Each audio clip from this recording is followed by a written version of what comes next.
Hi, എല്ലാവർക്കും എൻ്റെ പുതിയൊരു വീഡിയോയിലേക്ക് സ്വാഗതം. നമ്മൾ വയനാട്ടിലാണ് കേട്ടോ.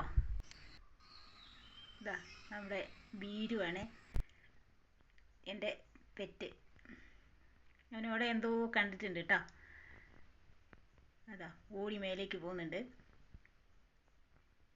ഞാനിവിടെ നോക്കിയിട്ടൊന്നും കാണുന്നൊന്നുമില്ല. മരത്തിൻ്റെ മേലേക്ക് നോക്കിയിട്ടാണ് ഭയങ്കര ഒച്ചപ്പാട്. അതാ മരത്തിൽ കയറാനൊക്കെ നോക്കുന്നുണ്ട്.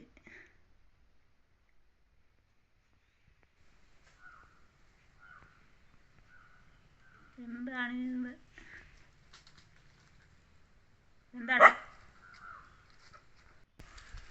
അതാ എന്നെ വന്ന് നോക്കിയിട്ട് പോയി. അപ്പം ഞാനും മെല്ലെ ഒന്ന് കയറി വന്ന് നോക്കിയിട്ടോ, എന്താ അവിടെ സംഭവം എന്ന് നോക്കാൻ വേണ്ടി കയറി വന്നതാ. അതാ മരത്തെ കയറുന്നു. ആ മരത്തിൻ്റെ മേലെ അതാ ഒരു പൂച്ചയാട്ടോ. ഹായ്, നല്ല ഭംഗിയൊക്കെ ഉണ്ട്. നല്ല ടൈപ്പ് പൂച്ചയാട്ടോ. അത് ഇടയ്ക്ക് ഇതിലേ വരലുണ്ട്, എവിടുത്തെയാണെന്ന് അറിയില്ല. കാണാൻ നല്ല ഭംഗിയൊക്കെ ഉണ്ട് കേട്ടോ. അത് മരത്തിൽ കയറി കുടുങ്ങി. ഇപ്പം ഇറങ്ങിപ്പോവാൻ ഇവൻ സമ്മതിക്കുന്നില്ല. താഴെ നിന്ന് ഭയങ്കര കച്ചറയാണ്.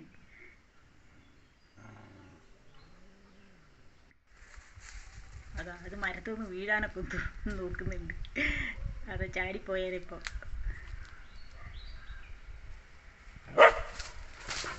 അതിന് എന്നെ കണ്ടപ്പോൾ അത് മെല്ലെ ഇറങ്ങി വരുന്നുണ്ട് കേട്ടോ. നല്ല ഇണക്കമുള്ളതാന്ന് തോന്നുന്നു. നമ്മുടെ അല്ല കേട്ടോ. അതാ ഇവൻ്റെ വിചാരം ഇപ്പോൾ താഴെ ഇറങ്ങി വരും, ഇപ്പം പിടിക്കാന്ന് പറ്റിയാ. താഴെ ഇറങ്ങി വന്നാൽ ഇവൻ ഓടും, അത് വേറെ കാര്യം.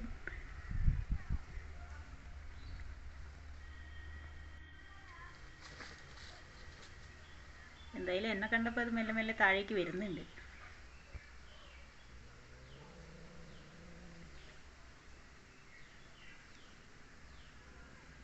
അതാ വീര് ഭയങ്കര ആകാംക്ഷയോടുകൂടി ഇപ്പോൾ താഴെ ഇറങ്ങി വന്നാൽ പിടിക്കാന്നുള്ള ഭാവത്തിൽ നിൽക്കുന്നതൊക്കെ ഉണ്ട്.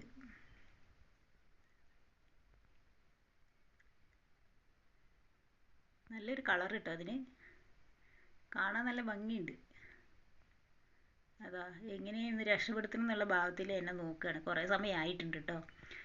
ഞാൻ അതിനെ എങ്ങനെയെങ്കിലും രക്ഷപ്പെടുത്താൻ വിചാരിച്ച് ഇവനെ കൊണ്ട് കൂട്ടി കയറ്റിയിട്ടുണ്ട്. ഞാൻ കൂട്ടി കയറ്റി ആ സമയത്ത് അത് ഇറങ്ങി പോയിട്ടുണ്ട് കേട്ടോ. ജീവനും കൊണ്ട് അത് ഇപ്പോൾ പോയി. പിന്നെ ഞാൻ ഇവനെ അഴിച്ചു വിട്ടതാണ് കേട്ടോ. അത് വീരും എന്നോട് തെറ്റി, കൂട്ടി കയറ്റിയതിൽ തെറ്റി.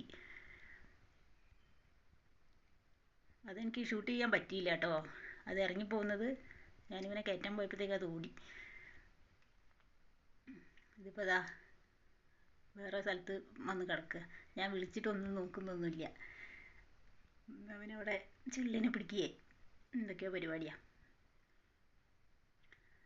അതാ ഞാൻ പിന്നെയും വിളിച്ചപ്പോൾ എഴുന്നേറ്റ് പോവുക.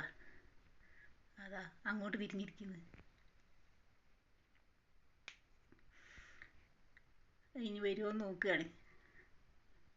ഇതിപ്പോൾ ഞാൻ ഒരു പായസം ഉണ്ടാക്കാനുള്ള പരിപാടിയിലാട്ടോ. ഉണക്കലരി പായസം ഉണ്ടാക്കാനുള്ള പരിപാടിയിലായിരുന്നു. അപ്പോഴാണ് അവരുടെ ബഹളം.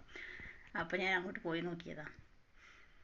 ഇപ്പോൾ പായസം ഉണ്ടാക്കാൻ നമുക്ക് 1 കപ്പ് ഉണക്കലരി, 2 തേങ്ങ, ഒരു 250 ഗ്രാം വെല്ലം, ശർക്കര വെല്ലം എന്നൊക്കെ പറയും. തേങ്ങാപ്പാൽ പിഴിഞ്ഞ് 3 പാൽ വേണം കേട്ടോ. 3-ാം പാലാണ് നമ്മൾ അരിയിലേക്ക് മിക്സ് ചെയ്യുന്നത്. അത് കുക്കർ അടച്ച് അടുപ്പത്ത് വെച്ചിട്ടുണ്ട് കേട്ടോ.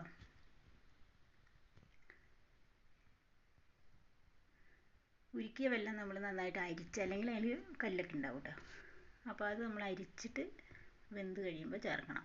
ഒരു വിസിൽ, ഒരു സിമ്മിൽ ഇട്ട് ഒരു വിസിലും കൂടി മതിയാവും കേട്ടോ. അതിന് ശേഷം ആ തേങ്ങാപ്പാൽ 2-ാം പാൽ ഒഴിച്ച് നന്നായി തിളപ്പിക്കണം. അപ്പോഴത്തേക്ക് അത് കുറുകി വരും. അത്ര സിമ്പിളാണ്. പിന്നെ നമ്മൾ ഒരു ചട്ടിയിലേക്ക് നെയ്യ് ഒഴിച്ച് അണ്ടിപ്പരിപ്പ്, മുന്തിരി ഒക്കെ വറുത്തിടാം. കുറച്ച് പച്ച നെയ്യ് വേണമെങ്കിൽ ഒഴിക്കാം കേട്ടോ. എനിക്ക് ആ നെയ്യിൻ്റെ ടേസ്റ്റ് അത്ര ഇഷ്ടമല്ല, അതുകൊണ്ടാണ്.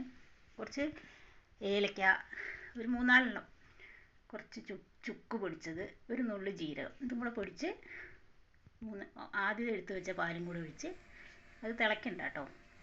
മിക്സ് ചെയ്ത് ഇറക്കിയാൽ നല്ല പായസമായിരിക്കും. ഞാൻ ഇടയ്ക്കിടയ്ക്ക് ഉണ്ടാക്കാറുണ്ട്. അപ്പോൾ അത് കഴിഞ്ഞപ്പോഴത്തേക്ക് ഇവിടെ നല്ല മഴ പെയ്തിട്ടുണ്ട്.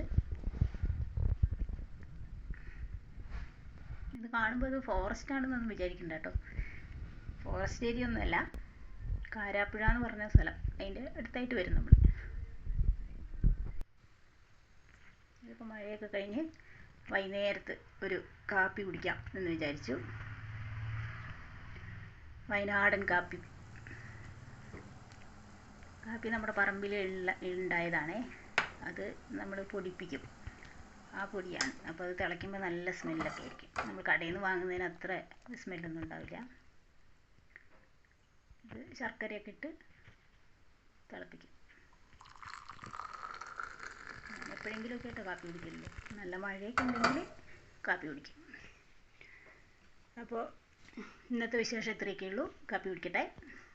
അപ്പോൾ എൻ്റെ ചാനൽ ഇഷ്ടപ്പെട്ടിട്ടുണ്ടെങ്കിൽ ഒന്ന് സപ്പോർട്ട് ചെയ്യണം, ഷെയർ ചെയ്യണം, ലൈക്ക് ചെയ്യണം.